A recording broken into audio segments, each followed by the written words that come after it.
जीवन छोटो छ, मुस्कुराएर जिउनुहोस्।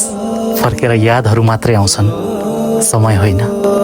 नमस्कार हजुर, म डाक्टर घनश्याम खरेल, मासबारी न्युरो हस्पिटलबाट सिनियर कन्सल्टेन्ट न्युरोलोजिस्ट। आज हामी नसा च्यापिनी तथा न्युरोप्याथीको बारेमा केही कुराहरू गर्न गइरहेको छौँ। नेपालमा चाहिँ नसा च्यापिनी समस्या चाहिँ अलि धेरै नै छ।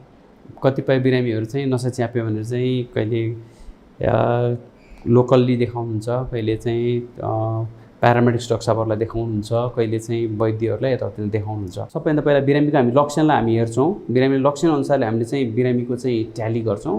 अनि त्यसपछि चाहिँ हामीले चाहिँ बिरामीलाई चाहिँ इमेजिङ पठाउँछौँ। इमेजिङमा चाहिँ हामी चाहिँ एक्सरे, कहिले कहिले चाहिँ सिटी स्क्यान वा एमआरआई स्क्यान चाहिन सक्छ। त्यस्तै तरिकाले चाहिँ नसा कुन च्यापिएको भनेर कन्फर्म गर्नको लागि चाहिँ नर्भ कन्डक्सन स्टडी अर्थात् चाहिँ एउटा करेन्ट लगाएर नसाको जाँच गर्ने पद्धति हुन्छ। त्यो जाँचेर हामी कुन नसा च्यापिएको त्यो पत्ता लगाउन सक्छौँ।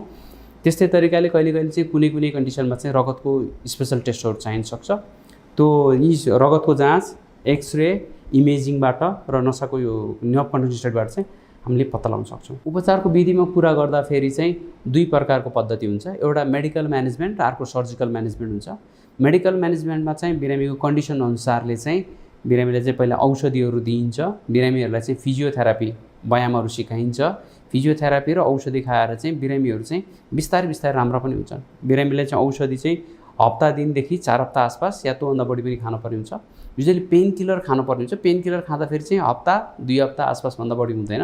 र त्यसपछि पेनलाई मोडुलेट गर्ने अर्थात् पेनलाई चाहिँ परिवर्तन गर्ने, पेन किलर होइन कि पेनलाई मोडुलेट गर्ने औषधिहरू हुन्छ। ती औषधिहरू केही समय खानुपर्ने हुन्छ र व्यायाम गरेर फिजियोथेरापी गरेर धेरै सो बिरामी ठिक पनि हुन्छन्।